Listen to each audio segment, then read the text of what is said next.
There are things in life that hold us back, things that weigh us down. And often, the most powerful changes don't happen with a grand announcement. They happen in silence.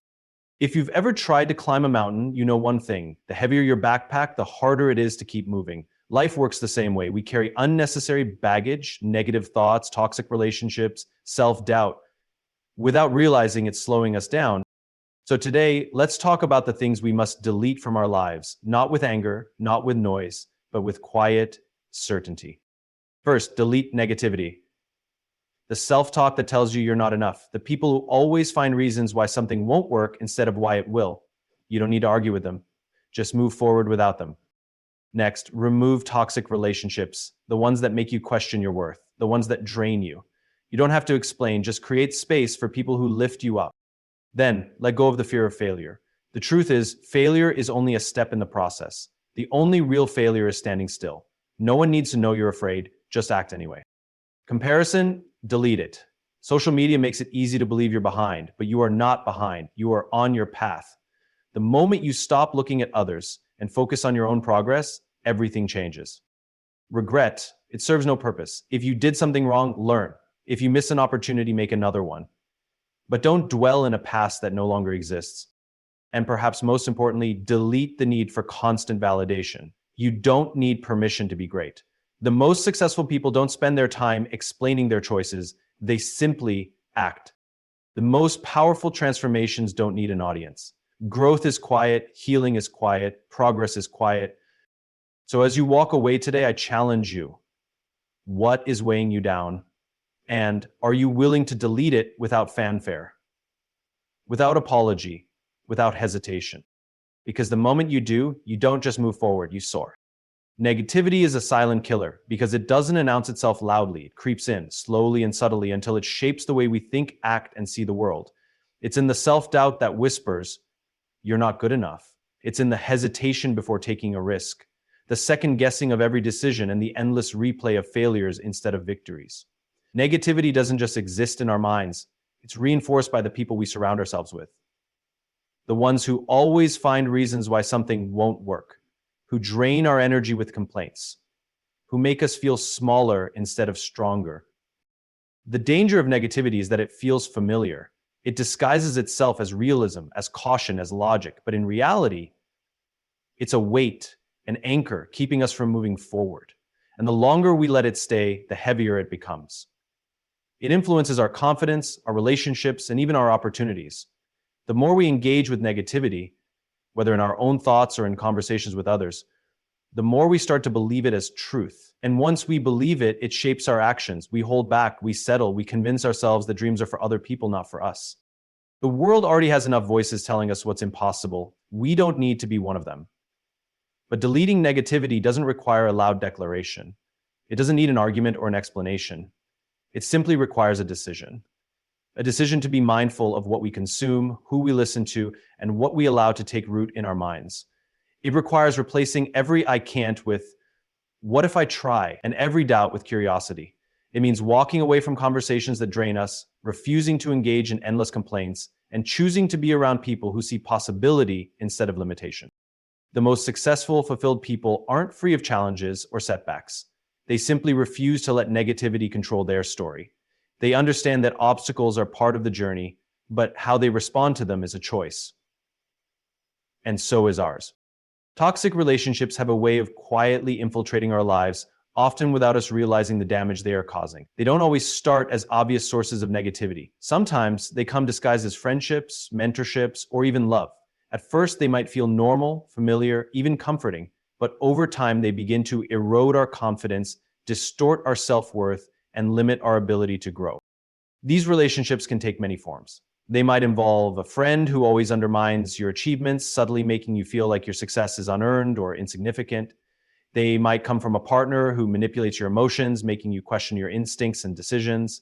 Or they might be colleagues who project their own fears onto you, discouraging you from taking risks or believing in your own potential. In every case, the result is the same. Doubt replaces confidence, hesitation replaces action, and over time, you start to shrink. One of the most dangerous aspects of toxic relationships is that they create an environment where growth feels impossible. When surrounded by negativity, criticism, or control, the mind begins to adapt. It learns to play small, to avoid conflict, to seek approval rather than authenticity. Opportunities that once seemed exciting begin to feel out of reach, and dreams that once felt possible start to seem unrealistic. The worst part, many people don't even realize they're in a toxic dynamic until they've lost a part of themselves in it. It's easy to think that walking away from these relationships requires confrontation, but often it doesn't. Sometimes the most powerful thing you can do is simply step back in silence. Stop engaging in conversations that drain you. Stop justifying your choices to people who don't support them.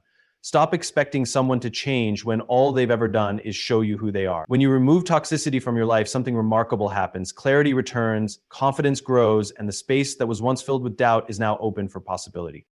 Growth requires an environment that nurtures it, not one that stunts it. And that environment isn't just about where you are or what you do, it's about who you allow to stand beside you on the journey. Fear of failure is one of the most powerful illusions that hold people back from achieving their true potential. It disguises itself as logic, convincing us that playing it safe is the right choice, that avoiding risks is the path to security. But in reality, fear of failure is nothing more than a mental construct, an imagined consequence of something that hasn't even happened yet. It is the story we tell ourselves about what might go wrong, rather than focusing on what could go right. What makes this fear so deceptive is that it often feels real. The mind is incredibly skilled at playing out worst-case scenarios, creating visions of embarrassment, disappointment, or rejection. It whispers that taking a leap might lead to judgment, that trying something new might result in disaster. And so, instead of acting, we hesitate. Instead of moving forward, we retreat. We convince ourselves that staying where we are is better than risking the unknown. But the truth is, failure is never the enemy, stagnation is. Every person who has ever achieved something remarkable has failed, and not just once. The difference is that they understood failure as a step, not an endpoint. They didn't let the possibility of falling stop them from moving. They knew that mistakes are part of the process, that learning comes from experience, and that no one reaches success without first walking through uncertainty. When we allow fear to dictate our choices, we deny ourselves the lessons, the growth, and the opportunities that come with taking risks. The irony is that avoiding failure often leads to exactly what we fear most: regret. The regret of not trying, of wondering what could have been, of realizing too late that the fear of failure was always more damaging than failure itself. Fear thrives in inaction. The moment we take a step, the illusion starts to fade. Because when we push forward, we see that failure doesn't destroy us. It teaches us, it reshapes us, and in many cases, it leads us exactly where we were meant to be. Comparison is one of the most effective ways to rob yourself of joy, confidence, and progress. It sneaks in quietly, making you question whether what you have, what you do, and who you are is enough. It starts as a glance at someone else's success, their achievements, their lifestyle, and before you know it, your own journey begins to feel small in comparison. It creates an illusion that someone else is ahead, that you are behind, and that what you have worked for isn't as meaningful simply because it looks different from someone else's path. Social media amplifies this illusion, turning everyday moments into highlight reels where only the best, most polished versions of life are shown. You see people traveling the world, building businesses, winning awards, and living what seems to be a perfect life. And suddenly, your own accomplishments don't feel as significant. But what's never shown are the struggles, the failures, the doubts, and the sacrifices that came with those successes. The problem is, when you measure your reality against someone else's curated version of life, the comparison will always feel unfair. Beyond just achievements, comparison also distorts self-worth. It tricks you into thinking that if someone else is doing well, it somehow takes away from your own potential. It turns life into a competition where happiness is based on outperforming others rather than growing at your own pace. The more time spent comparing, the less time spent creating, building, and becoming.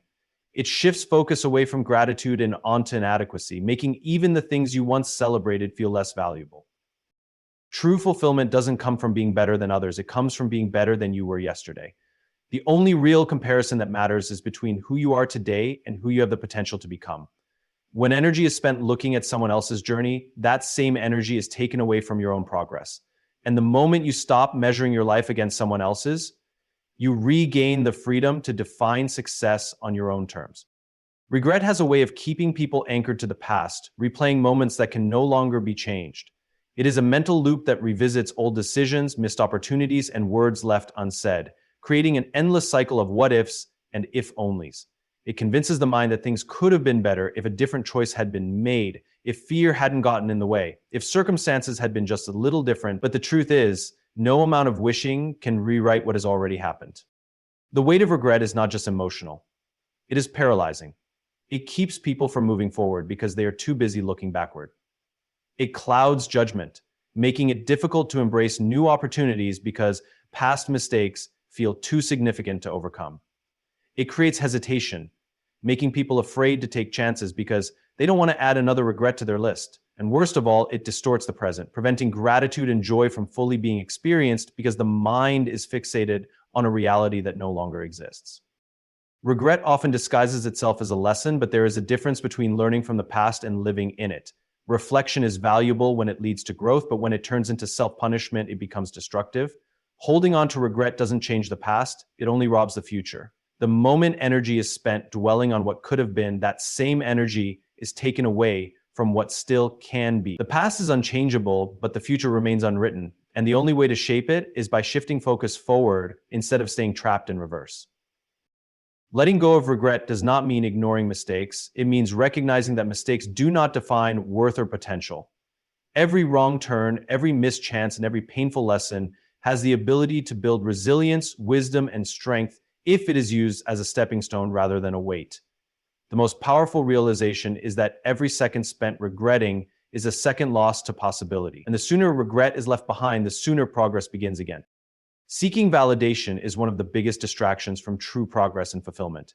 It shifts focus away from what actually matters, personal growth, purpose, and authenticity, and places it in the hands of others.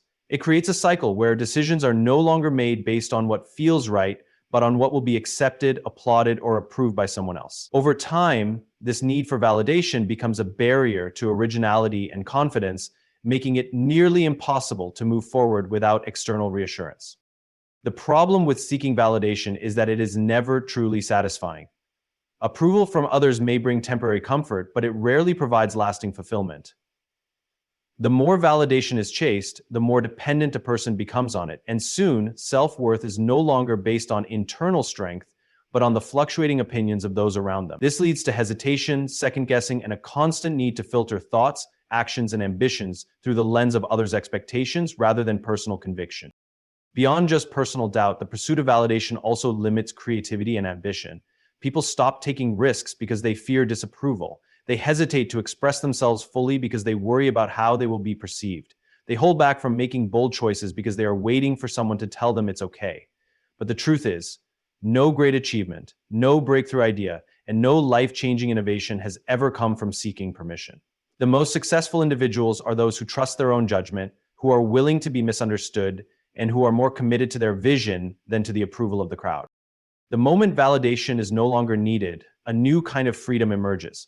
Decisions become clearer, creativity flows without hesitation, and confidence is no longer dependent on applause.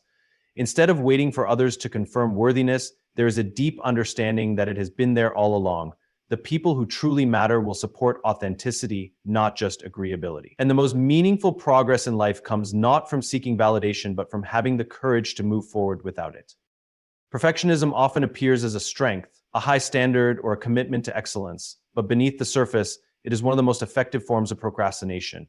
It convinces people that they are simply refining, improving, or waiting for the right moment, when, in reality, they are avoiding action altogether. The fear of not getting something exactly right leads to endless revisions, hesitations, and overanalysis. It creates the illusion of productivity while keeping real progress at a standstill. The root of perfectionism is not a pursuit of excellence, but a fear of failure. It tricks the mind into believing that if something isn't flawless, it isn't worth doing.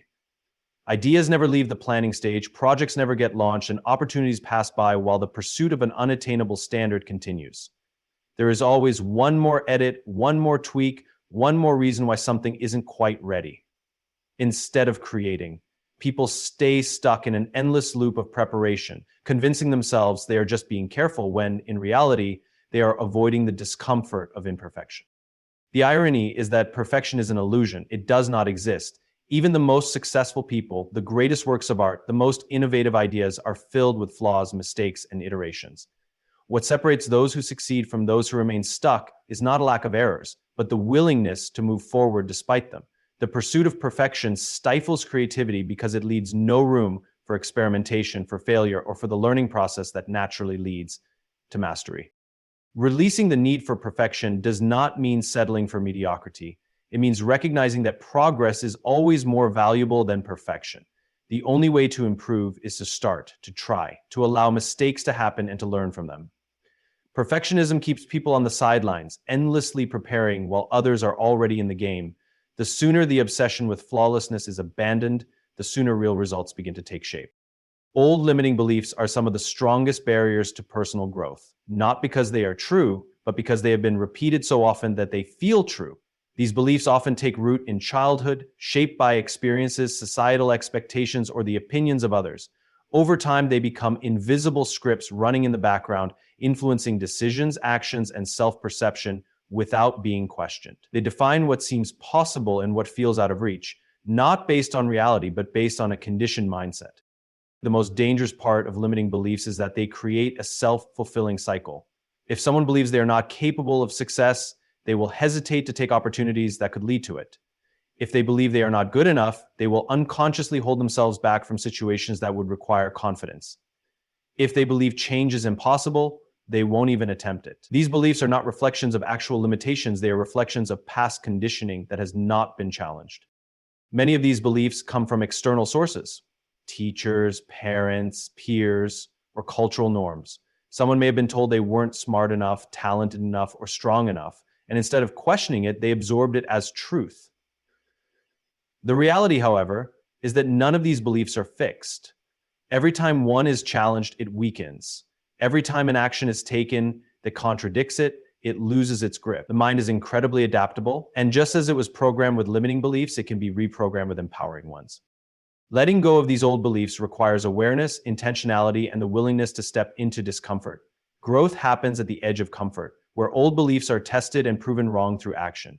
The moment someone stops accepting their own limitations as fact, they open themselves up to new possibilities. What once felt impossible starts to feel within reach, not because circumstances have changed, but because the belief system that governs decisions has shifted. The mind will always find evidence for what it believes to be true, so the question is not whether old beliefs are real, it is whether they are worth holding onto. Excuses are one of the greatest barriers to progress, not because they are true, but because they provide a convenient way to avoid action.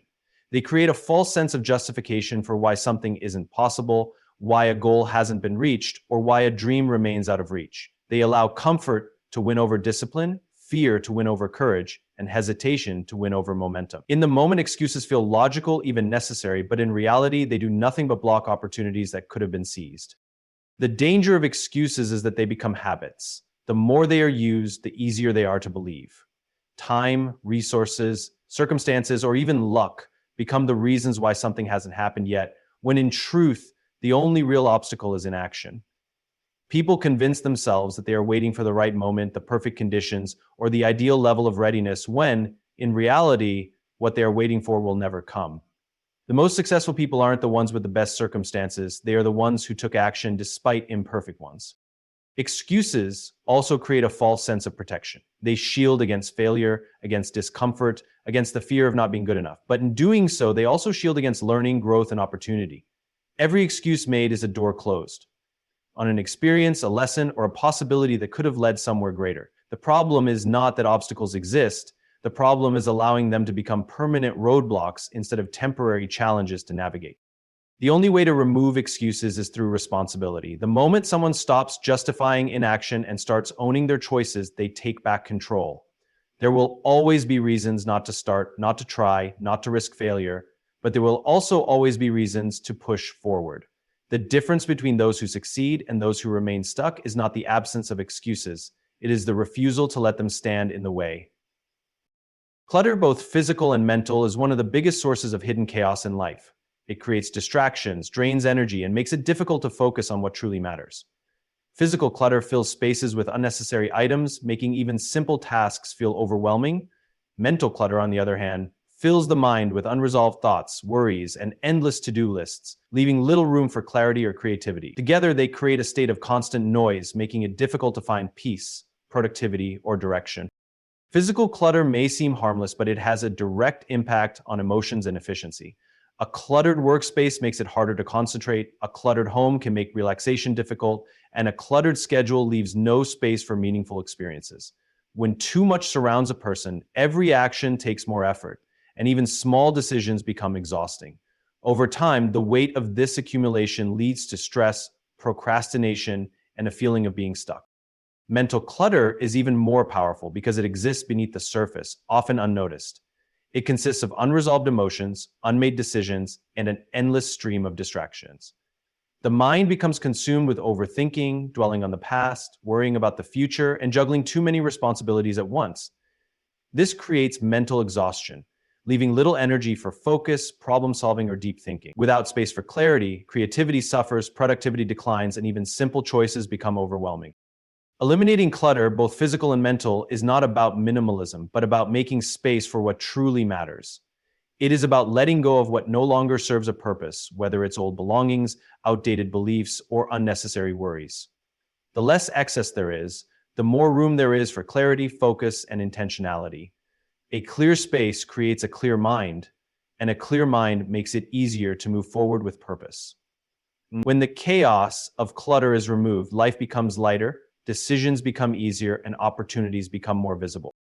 Letting go is not an act of loss, it is an act of making space. When negativity, toxic relationships, fear, comparison, regret, and limiting beliefs are silently removed, what remains is clarity, confidence, and opportunity. Excuses, perfectionism, and the need for validation only serve as distractions, keeping potential locked behind unnecessary barriers.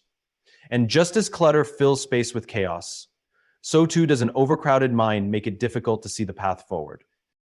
Growth is not about adding more, it is about shedding what no longer serves a purpose. It is about recognizing that the weight being carried, whether emotional, mental, or physical, is not a requirement for success, but an obstacle to it. Every unnecessary burden removed creates more space for action, creativity, and fulfillment. The most transformative changes do not always come with noise or grand declarations. Often they happen in silence. The quiet decision to walk away from what drains energy, to release what limits progress, and to trust that letting go is not an end, but a powerful beginning. The life that is meant to be lived is not built by holding on to what keeps you stuck, but by making room for what moves you forward.